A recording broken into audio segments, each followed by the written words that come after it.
welcome to the Nick and Matt Show. Bringing the player interviews you want to hear and the hot topics you want to discuss. Streaming live on the Foundation Podcast YouTube channel, here's Nick and Matt. All right, so let's do this because the European Championships is obviously a big deal.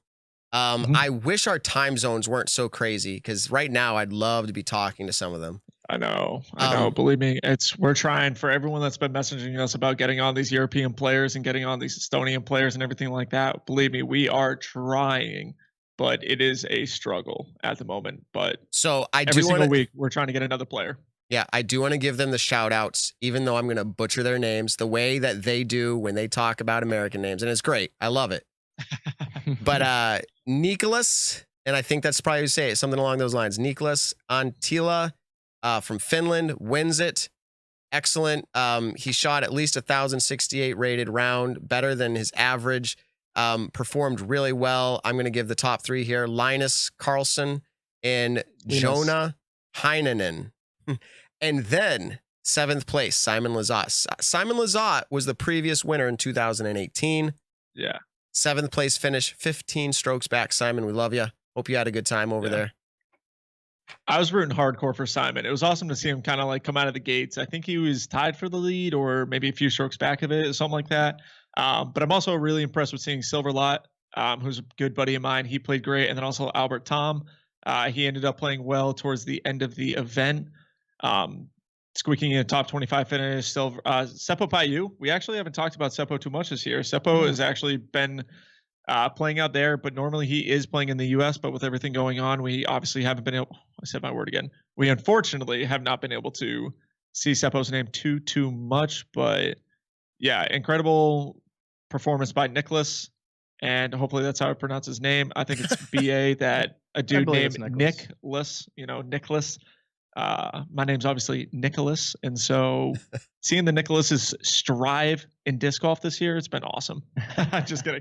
I think, Matt, though, we have an insane storyline to talk about in the FPO division, which I'm super excited to talk about. Oh boy. Only because I want to talk about it. I'm going to get kind of amped up for it because we've had so much talk lately. We had the UDisc stat people come on the show and talk about how they do their ranking system. Reasons being why they had Evelina ranked number 1, why Kristen jumped up to 2, Paige was 3, but then Paige was 1 and Evelina was 2. So many different things happening all at once. And Evelina had a commanding lead going into the 4th and final round. And I remember people were tweeting at me saying, lock it up. This is why Evelina's the best in the world. Don't doubt it. Evelina's incredibly good. And I'm thinking in my head, I actually tweeted back at someone. I said, she's playing great so far, but we won't know until the final putt. And this is nothing against Evelina, but she blew the lead. And Henna Bloomrose came out and took the victory, with Kristen Tatar getting 2nd place by 2 strokes behind her. But then Evelina dropping back 8 strokes to Henna to ultimately get 3rd place. And I think that is just kind of like, holy cow, what happened? I remember because the time zone is so different that the final day, the 4th and final round, I woke up that morning and someone tweeted it, and I was like, someone is lying. So I had to actually go on UDisc. Shout out to UDisc for having these stats. And I had to go on there, find out that Henna had won the event, Kristen getting 2nd, and Evelina dropping a 3rd. I honestly was mind blown. I didn't even know what to tweet except what the hell just happened. Shout out to Henna because it's insane. Yeah, I looked at the scores, I think, midway through my final run at Idlewild, and I was like, holy crap, what happened? But yeah. She made a post because I got a text message. We're all getting text messages. What's going on? And she had a 5-stroke lead. 5-stroke. This is more. So what happened in FPO over there? 5-stroke lead. Macbeth over here, 3-stroke lead. And just playing really poor golf. She went on to post on social media about that obviously she's very disappointed. And she alluded to like lack of confidence, but not being able to do what she knows how to do. It's like, have you ever had that situation where you forget how to putt or you forget how to throw during a round? That's how it. Oh yeah. Yeah, we all are not. That's how it literally went down for her. 13 stroke swing in the last round. 13 stroke swing. It's kind of crazy. I don't know, for a player of her caliber, obviously being ranked #1 in the world before that event, I don't know if we've ever seen that much of a stroke swing going into a final round. I do remember at one point for top players at that level. I do remember the 2019 European Open.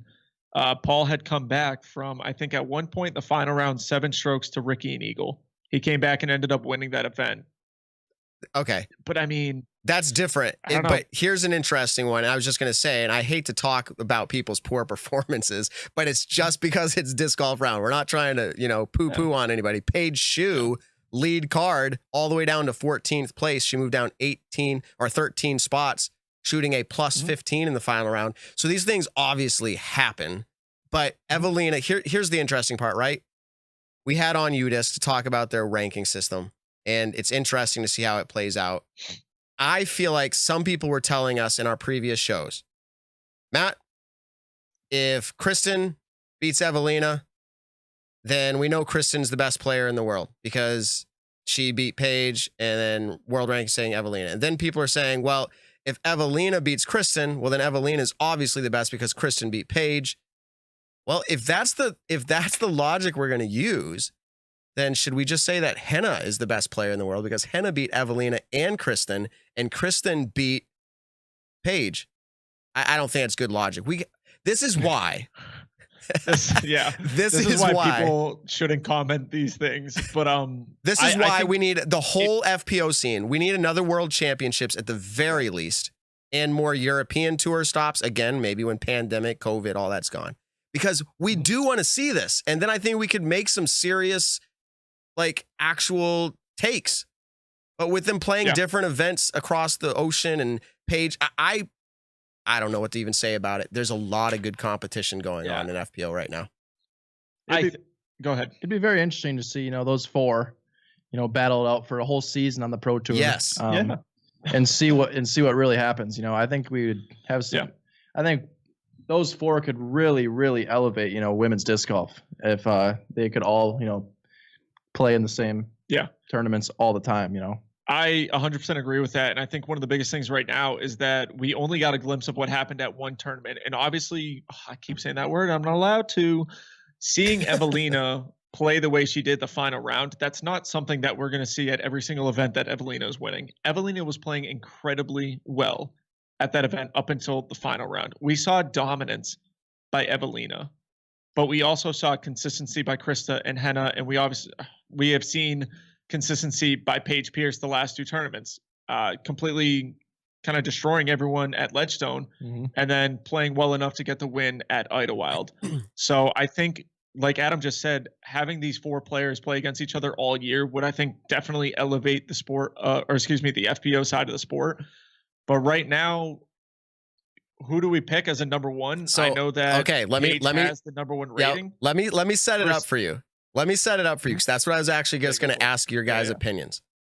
And someone's saying, this is a good breakthrough event for Henna, but I want to point out, actually, this is a repeat win for Henna. She was the returning champion at the European Open Championship. So for her, this is a repeat win, but I think it's a breakthrough in the sense of this is why it's a big deal. We saw Kristen beat Paige multiple times in the U.S., and now Henna beat Kristen. And Henna beat Evelina, who's been talked about as being the best. So my point is, it is a breakthrough win, but it's a repeat win for her. And now let me set it up.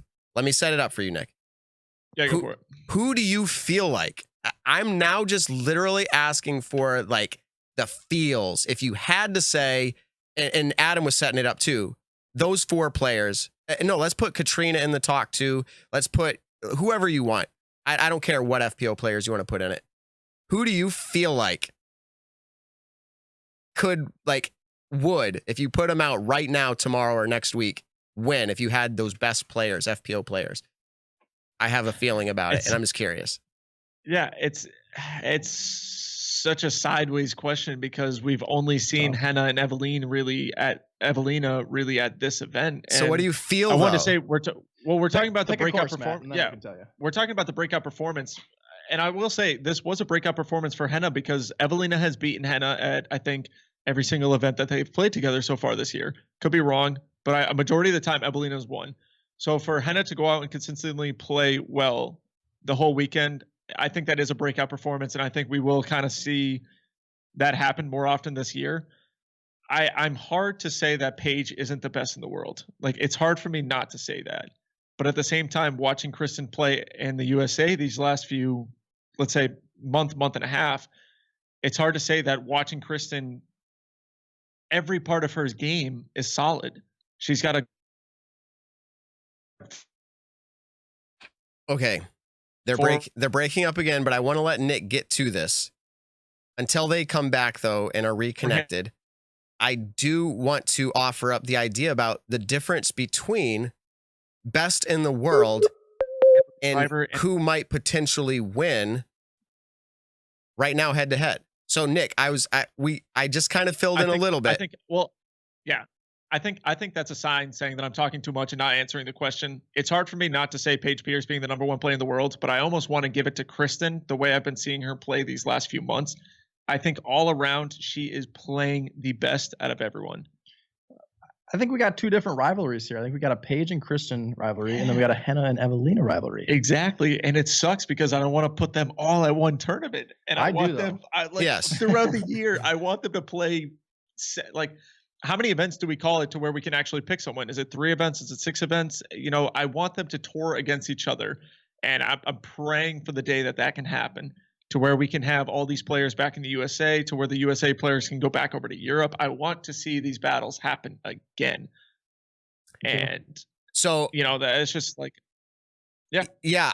So to answer the question, and I was saying this when you were kind of cutting out a little bit there, is there's a difference in my mind, and people may laugh, but between the best player in the best FPO player in the world and the player who's going to win next week.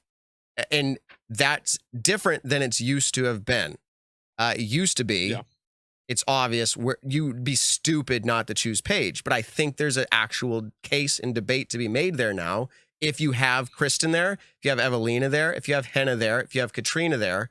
And now, I'm not even that crazy to say, you have Missy Gannon there. That's, you know, I don't want to say full wild card, but that's like someone you can throw in the conversation. She just got her first Elite Series over Paige. So I'll just leave it at that. I think while I'm not ready to say best player in the world is Evelina, even based off of world ranking stats by UDisc, I am willing to say that I think Evelina could win often against Paige. So it's not that crazy of a take. So no, I completely agree with that. I think Evelina's still #1 in the world. Okay. Yeah, I need to watch more coverage on Evelina. I don't think you can take that final round and, you know, same thing with Paul at you know, Idlewild. I don't think it was a choke. I think it was just what we were discussing. Yeah, just having like forgetting how to throw the disc well. And I mean, it happens to everyone. There's no doubt things come up in your life that potentially affect that as well. I think that's perfect. Yeah, you can't really rate it off that final round. And like I was saying, we obviously saw Evelina play 3 amazing rounds. She was killing it. She was playing great, to where it kind of should have been a walk in the park. But that final round, it got to her. And it's hard not to say Evelina's the best, but at the same time, it's hard to pick an FPO player because we haven't been able to have them all compete against each other. It's tough. It's almost like, who's the best MPO player in the world right now? Like, dude, we need a whole show just for that. We need a whole show just for that. I think we need a whole show just for that. And to wrap up this recap on this is the longest event recap we've ever done because we had multiple events and we are catching up from a missed show. But anytime that Salonen has been in the lead, okay, going into the final round, 34 out of 37 times she has won. So this is only 3 times that she hasn't won after being in the lead going into the final round.